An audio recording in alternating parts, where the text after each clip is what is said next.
welcome back to episode 2 of First Gen Ventures. My name is Jorge Alberto Viramontes, and I'm your host. I'm joined here today by the wonderful Sergio.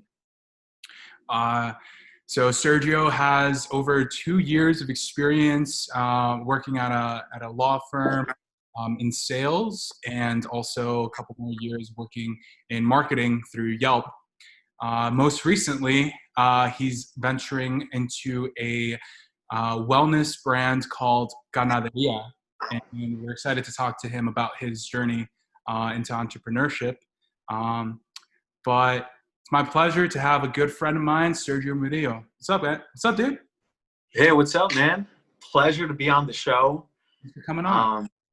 Yeah, really excited to be a part of this and to be on your second episode.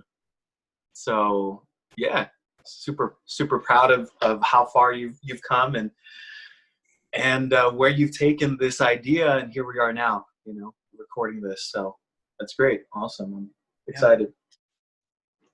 So,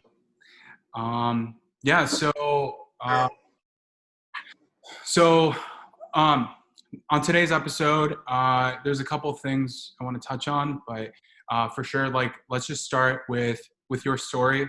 I know your story very well, but let's give a chance for our listeners to understand kind of a little bit more about where you come from, and let us know who is Sergio. Yeah, that's a loaded question. Yes, I'll start professionally. Out of college, my first job was working at UpRight Law, which is a startup, a law firm startup. They basically are a big bankruptcy law firm for the entire nation, with a sales model. So I was a salesman for the firm, calling people in different states, talking about bankruptcy, getting them signed up for bankruptcy. So that's kind of where I got my start.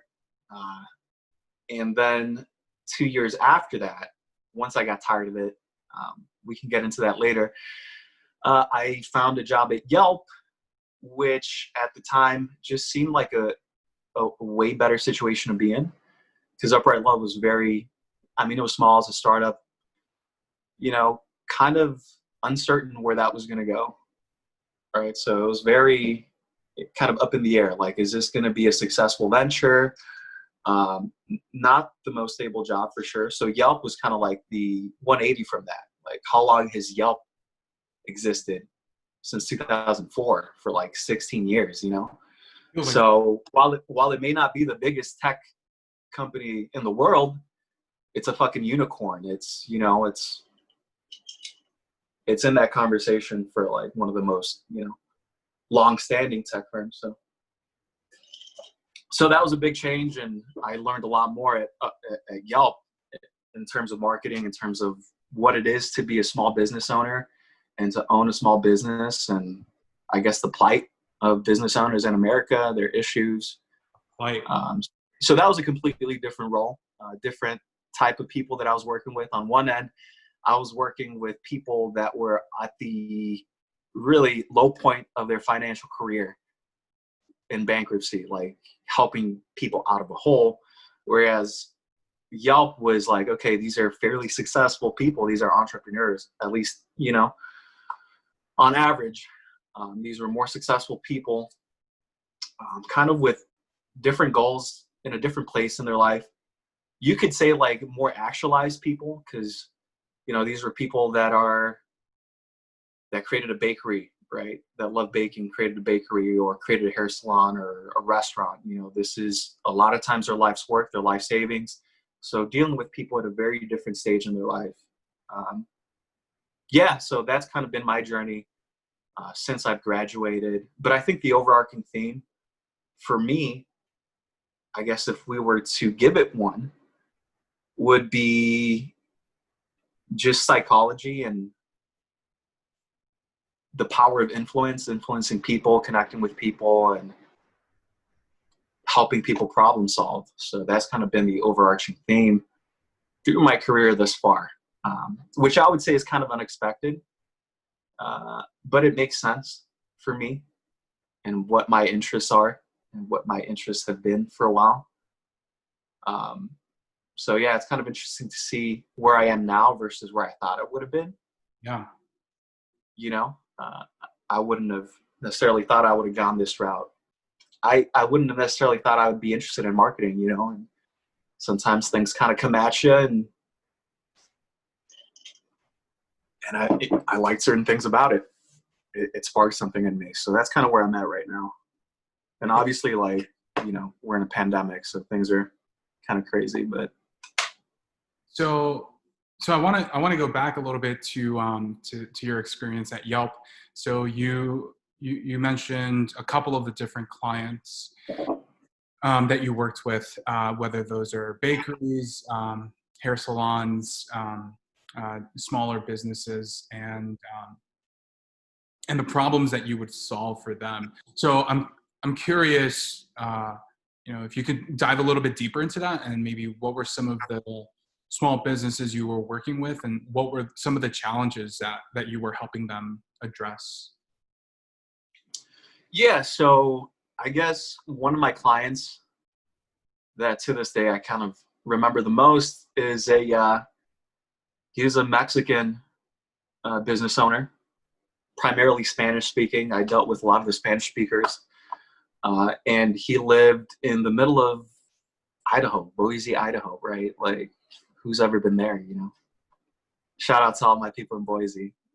We love you, but you know, it's like, it's a different landscape out there.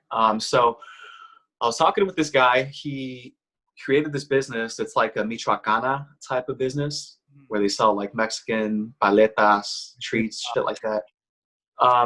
And so he's out in the middle of Boise, Idaho, trying to make this thing work. And somehow he gets connected to Yelp. I'm not sure exactly how, but I give him a call, and instantly, like, we're on the same page. Like, you know, I know what type of person he is, right? He's kind of like my parents, right? Trying to make something in the U.S., trying to create something for himself, for whether it's for himself, for his family, for his kids. Like, he's trying to make it happen, right? And I'm here at Yelp with whatever resources or expertise I can offer to him, whatever products I can help him out with. So he just had no idea what marketing was, how it worked, how impactful it could be. So that's where he was in his journey. Obviously, he knew a lot about like operating a brick and mortar business. He knew a lot about the operations of the business and making paletas, right? Right. But like marketing was, you know, an area that he just had no experience in, nobody to help him out with. So that's where I kind of stepped in, and that's where we became partners. Like, hey, like, I know what your goals are, and I know where you want to get to. And I know one of the most important things for you right now is making sure that people know about you. Okay. We need to make sure that people know about your business, because obviously people love this product. And seemingly there's like a need for it out there. Like, there's a decent Latino population, I'm sure. So we just need to bridge that gap. Yelp was one of those platforms that in many cases can help you do that. And he gave it a shot, and his business went from like getting maybe a couple hits a month on Yelp to getting hundreds. Wow. Getting hundreds of hits on Yelp. I mean, you could see his reviews coming in. So this was a very, like, in real time, I was able to experience like his growth with him. Yeah. And you basically brought him online. You brought him to this new landscape where you have to have your business online, because so many people are leveraging these tools, right? These tools like Google search, Yelp, all of these online technologies. It's not an option anymore. Like, oh, this is like the new thing. No, these are table stakes. These are things that if your organization doesn't have, it's at a disadvantage to the that's similar small businesses. Yeah, it's no longer like the cutting edge, like, oh, you need this isn't the advantage anymore. It's like the status quo. It's like, you need to be online. Otherwise, you're at a severe disadvantage. Your competitors are going to be getting that exposure instead, and you're going to miss out on a lot of your market share, unfortunately. So that's what's going on with, I think, a lot of Spanish-speaking businesses these days, or not necessarily Spanish-speaking, but just first-generation businesses. Just to kind of keep it in the theme of your podcast, right? We have a lot of great business owners, hardworking men that just don't understand the internet. Hardworking men and women who don't understand the internet, who don't understand the importance of online marketing and how to even go about that. How do you even use these things? A lot of these people don't know how to do that. And so that's where sometimes a lot of the time we step in as the sons and daughters Right. of these people to help them out. And in some cases, they don't even have that, which is where we step in as marketing consultants, salespeople, and we can help them cover that gap. So it becomes a symbiotic relationship in some cases, which is where it's at its best. I think that's where sales and marketing are at its best, obviously, like when it's advantageous to both parties. If I'm helping you grow your business and you're making a living for yourself, improving the quality of life for you and your kids and growing, like, I think you get the better end of the stick. I might get, a couple $100 in commission, but you get a lot more. And in those situations, like, I think those are the best case scenarios where it's just advantageous for both, but you're the one creating your business. You get the most out of it. And that's fantastic. And I think it's, well, yeah. Like if you have your small business, that's an investment that you're making for yourself and for your family and for your future. And it pays. It makes sense to partner with organizations like Yelp, who could help you, be your partner to get you to the next level, right? But like, still, at the end of the day, the small business owner, they're the one who's going to be, you can't just say, oh, I'm gonna get rid of this building, or I'm gonna get rid of this storefront, next week. It's a long-term investment. Yeah. I mean, they're taking all the risk. They're putting all the work in. We're just covering the gaps, So that's the way I see it. And unfortunately, I think in society, in a lot of businesses, a lot of industries today, we don't necessarily get that outcome. Which outcome?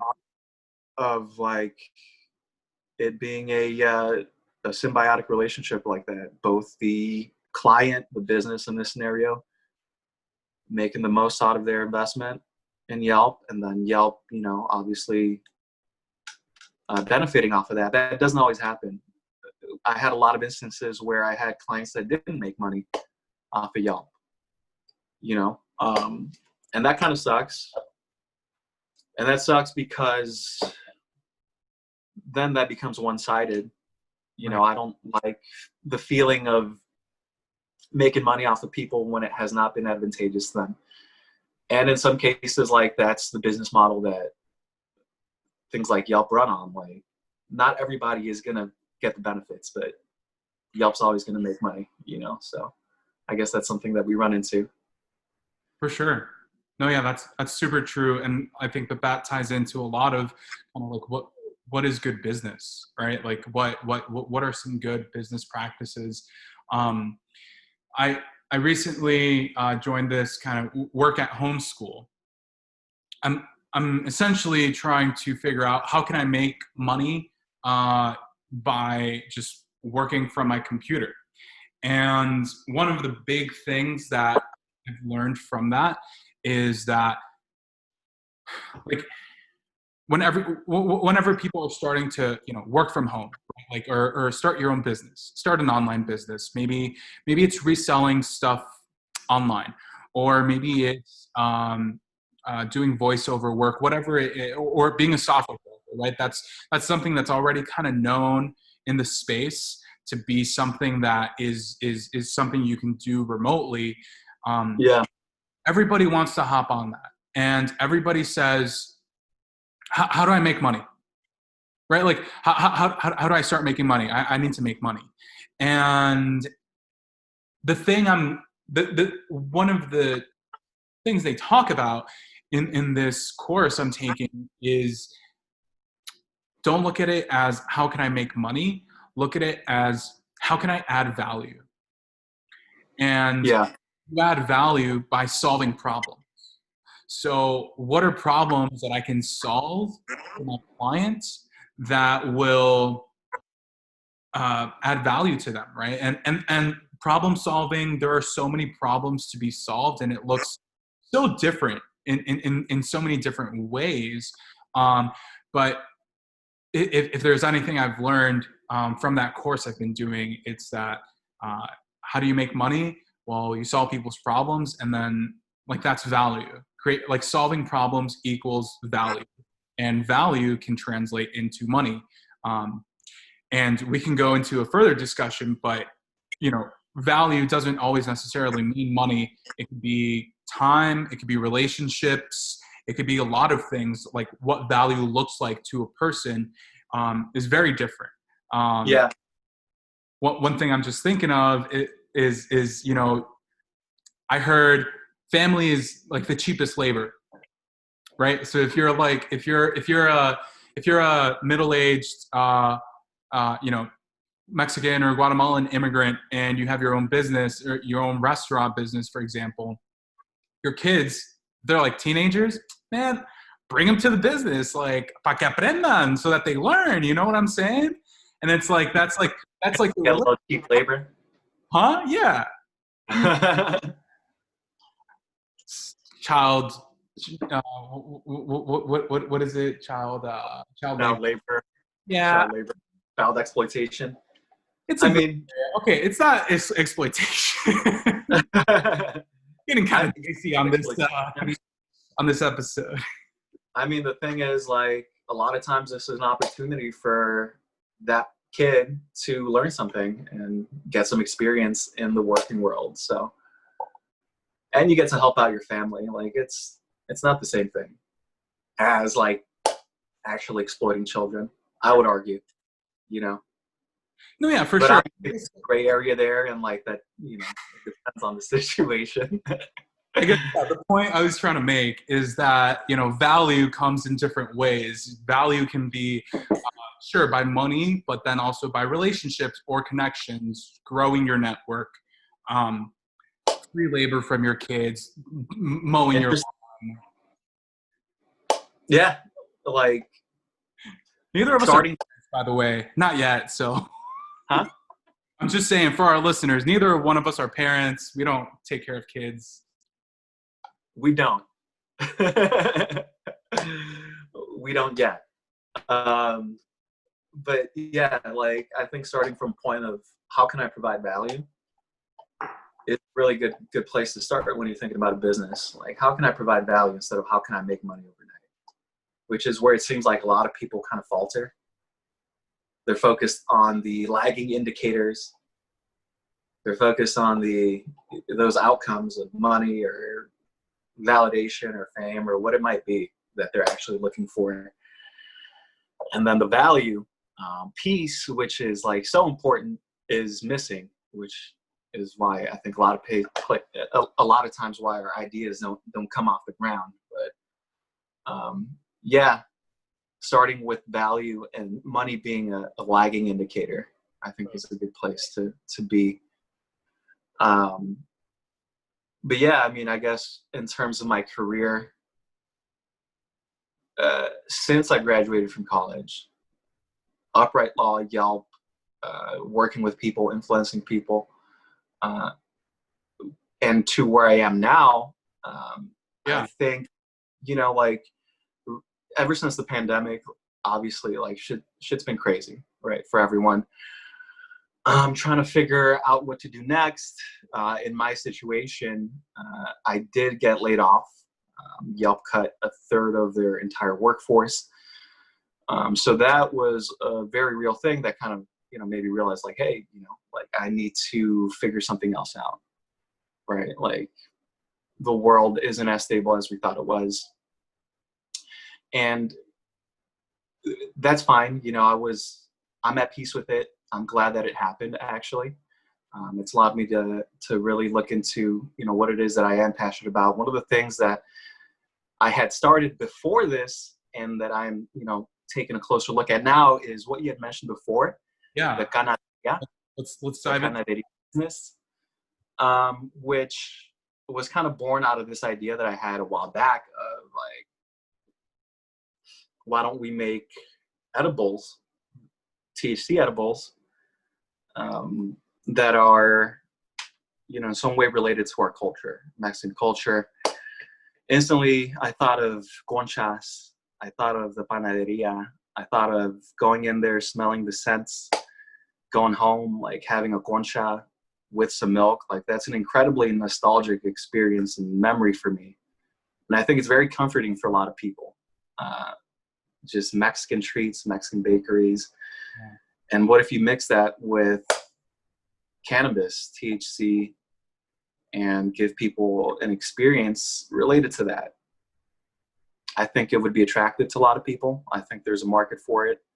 And I think it's a great opportunity for me to kind of express some creativity and working on a project that that otherwise I would not have worked out. So that's where I'm at now, just figuring this out, how to get this off the ground outside of that idea phase, and how to expand it to not just be cannabis pastries. Like, I don't want to pigeonhole myself into that hole of like, oh, I'm the bakery guy. I'm the guy that makes cannabis pastries, but what's the greater mission here? Right. Which I think is super important, right? I think something that really resonates with me is the comfort of home. Yeah. That nostalgic sense of comfort. You really painted a really great picture, for me at least, right? When you were talking about having a concha with a glass of milk. I was home. I was back at my parents' house. I was in the living room couch, maybe watching some TV, and maybe my cousins are over. But it really is a communal thing. It's a comforting thing. It's comfort that we really need in this time. Yeah, absolutely. And I like that you said it's a communal thing, because like things like that always have brought people together. Breaking bread, spending time with loved ones, whether it's like a wintry day and you're staying in with your family, that coziness, feelings of coziness, of like well-being, of like happiness. And I think THC has a place in that as well. Like, obviously it is a controversial subject for some people. Yeah, I mean, especially in our community, or like in the Latino community, I think that with everything that goes on with Mexico and the cartels, and in Latin America, Colombia, with other drugs, right? I think that it can really be, it can have a stigma associated with it. And even though laws here, particularly in Illinois, are changing, that's really interesting of tying in some of those comforts of home, of the concha, with something that could be potentially controversial. But I think it really speaks to the progression, to the progressive movement as society, as social mobility, as we're moving through 2020 now, right? It's not 1970 anymore. And times are changing with technology, with business, with drugs, with marijuana, THC. I really think it is a forward-thinking endeavor. Yeah.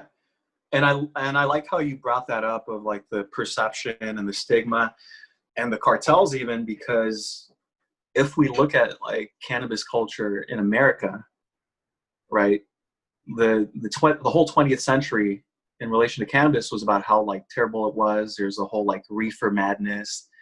It was used to, fucking criminalize minorities, Yeah. right? Used to really paint, it really used like as a weapon in that sense. And we're getting to a point where it's becoming more normalized. So we're getting to a point where cannabis is becoming more normal. You're seeing people profit off of it. You're seeing big cannabis, right? These big corporations leveraging cannabis now and, you know, making shit tons of money. And I often think about like, okay, where are the people of color in this, right? Where are the people of color left, right? So there's a lot of people that are still incarcerated for weed-related crimes, right? There's people that are still, you know, kind of at the end of this stigma, like suffering from that. So there is a lack of consistency and a lack of equal opportunity for people in this industry. On one hand, you have people that are still being punished for their involvement in cannabis, and you have the cartels actually benefiting off of that. They're benefiting off of there still being a black market in cannabis. And then on the other hand, you've got corporations already profiting off of it. You've got, you know, all these other things going on that, you know, are great. You've got people that are healing from cannabis. You've got people that are making legitimate careers out of here. So it's a very interesting, you know, place for the industry where, you know, you have people that are very successful on one end and you see it kind of affecting communities at large on the other end. So if we get into that conversation, what do I want to do? Like, I want to push the, you know, the normalizing of cannabis. Like, let's push the normalization of this herb and make sure that, one, cartels cannot profit off of that prohibition any longer, right?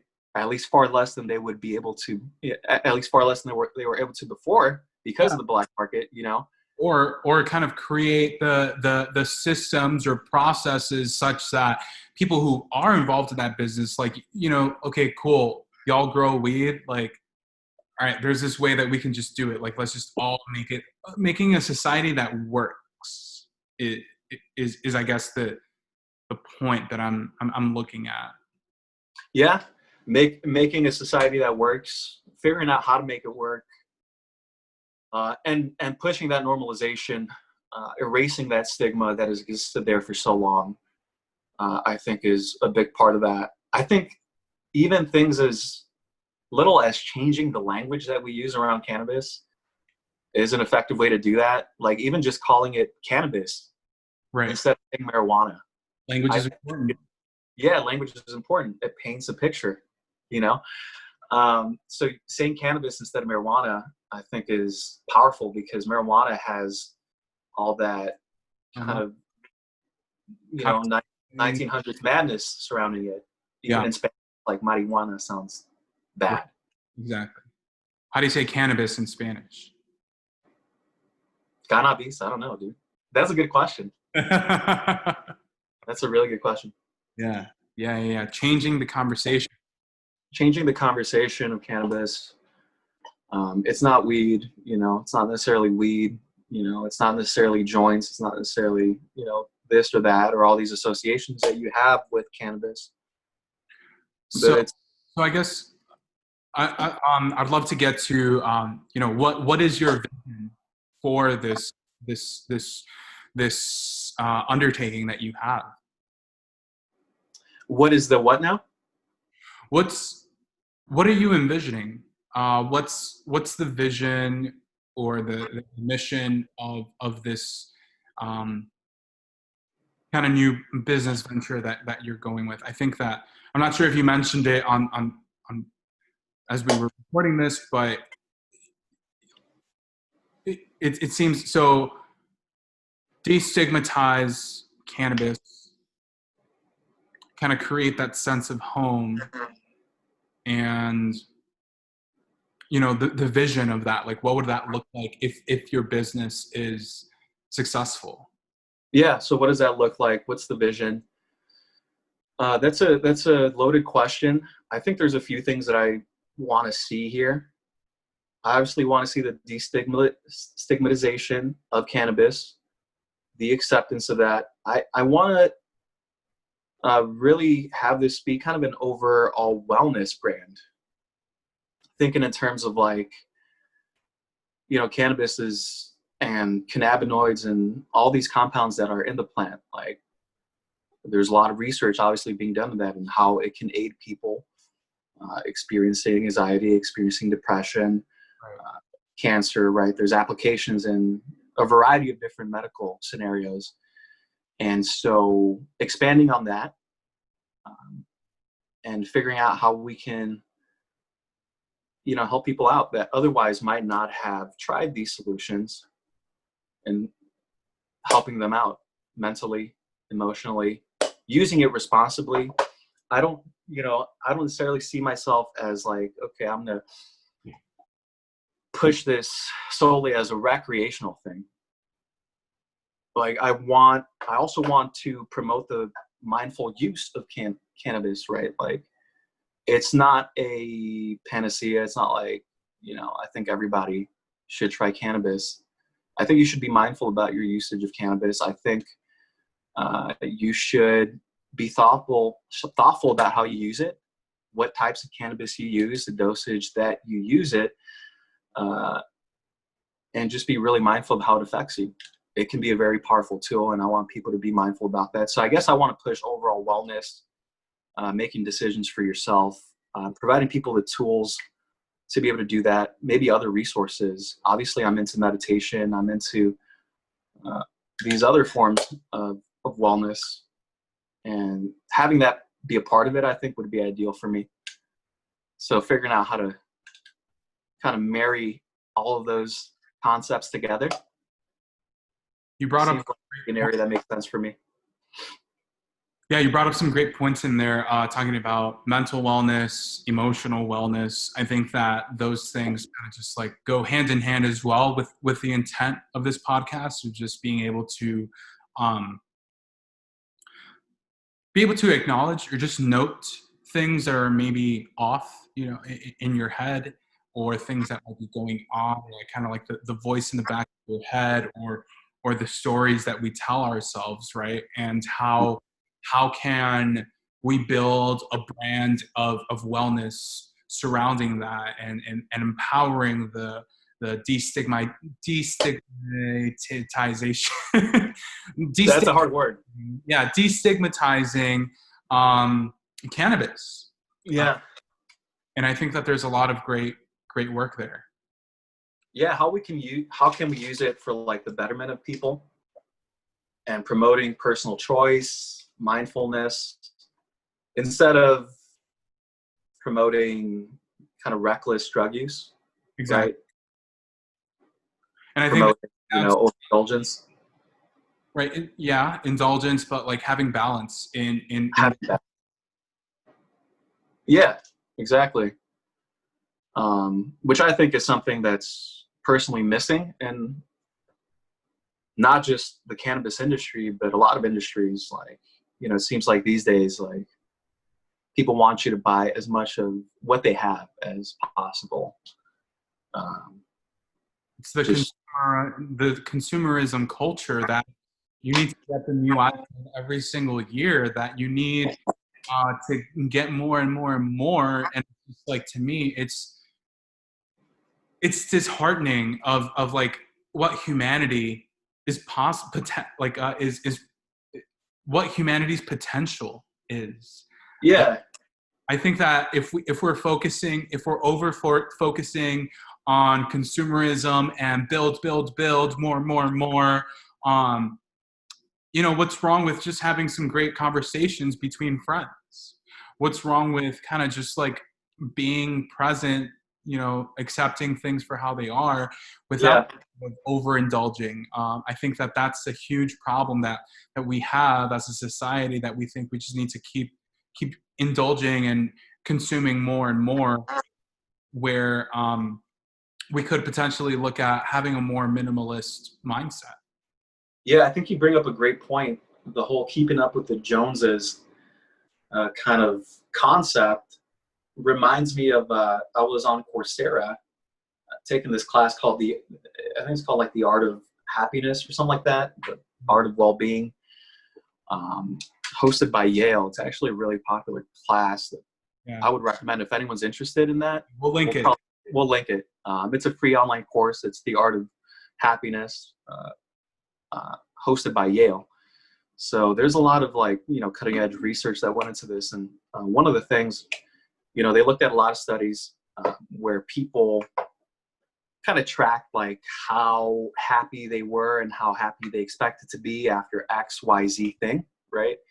And so what they found is like that constant, yearning for things, iPhones, keeping up with the Joneses, we think that's going to make us happy. It actually doesn't. Statistics have shown that it doesn't really do much to improve our happiness, if at all, but we think it is, right? That doesn't change the fact that we think it's going to boost our state in some form or fashion. Like you said, whether that means we need to get the new iPhone every year, or we need to, add to our wardrobe every couple of weeks. A lot of it is kind of egged on by social media, by what they were like our reference points. So a lot of our happiness is based off of what our reference points are, what we reference our happiness from. So let me just make sure I'm, quoting correctly.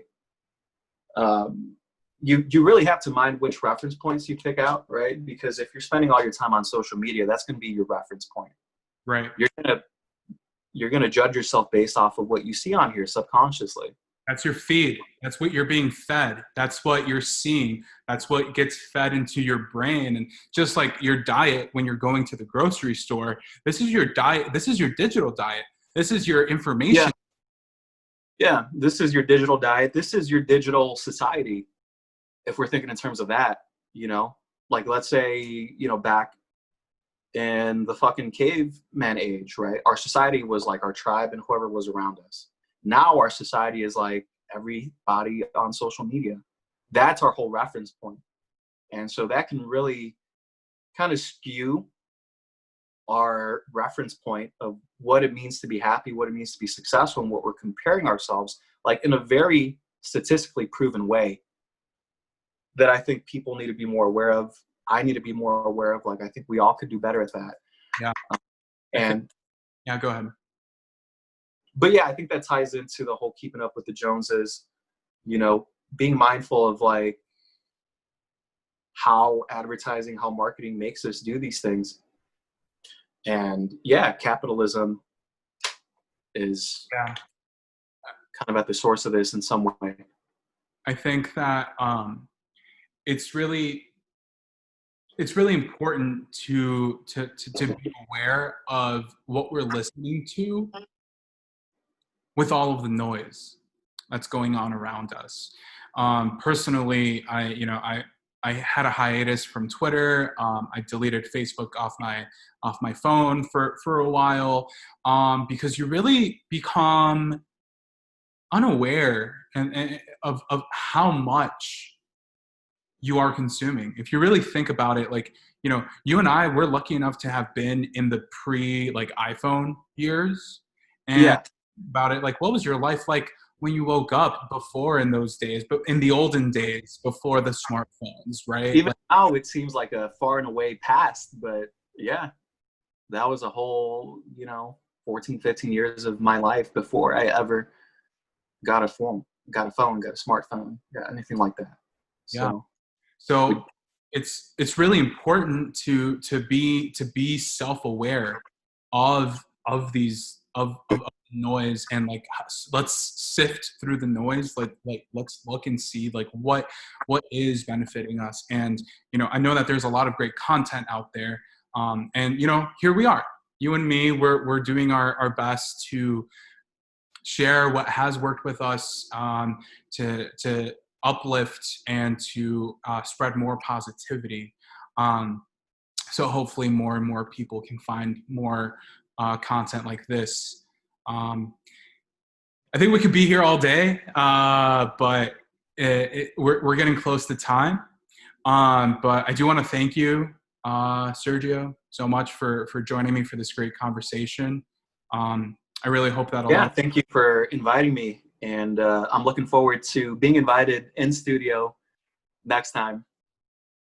Yeah, post pandemic, once I get the studio up and running, I'll get some professional videographer equipment and the whole thing. But just as some closing thoughts, thinking about the younger generation, thinking about maybe students who are in college or high school now, and with this uncertainty in these times, I guess like what message would you share with them? Maybe they're the first generation Americans, who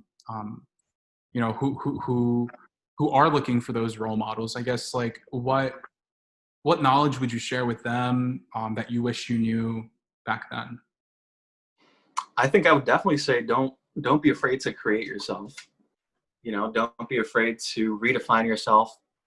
Let go of any preconceived notions, inherent beliefs of who you think you are, and realize that at a much deeper level, you're far more than that. You're not tied down to any specific identity that you might have picked up along the years for whatever reason. So don't be afraid to explore, and don't be afraid to try new things.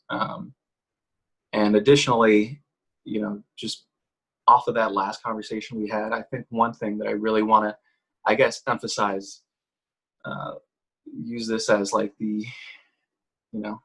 I don't know the term for it, but you know what I mean? The idea of like ethical capitalism, ethical business, not creating a business for the sole purpose of like making as much money as you can and getting as many people to purchase your products, whatever it may be, as possible, manipulative marketing, etc. But coming from a place of wanting to provide value to the community, and providing value for yourself. And I think if we approach business in that way, I think the world would be a better place. But that's my view. And one last thing. Follow me on Twitter. It should be on the description. Stay posted on updates for Canaderia. I've got some ideas, and if you guys are at all interested in that project, in that vision, reach out to me, and let's see what we can do. We'll just go from there. But yeah, thanks for having me on here. It was a lot of fun, and I'm looking forward to see more out of this channel. For sure, man. Wise words. Ethical business. I think that's great, and that's a great vision that we can all be living towards. I'm touched. I'm moved. I'm inspired. Thank you all for tuning in to today's episode. I hope you got a lot out of it. Please make sure to share it with your friends. Make sure that you're subscribed. Hit that little bell icon at the bottom to make sure you get updates. Looking to publish new content on a weekly basis, so definitely stay tuned. Sergio Murillo, once again, thank you. And let's get to work, baby. Yeah, thank you. All right. Thanks, guys.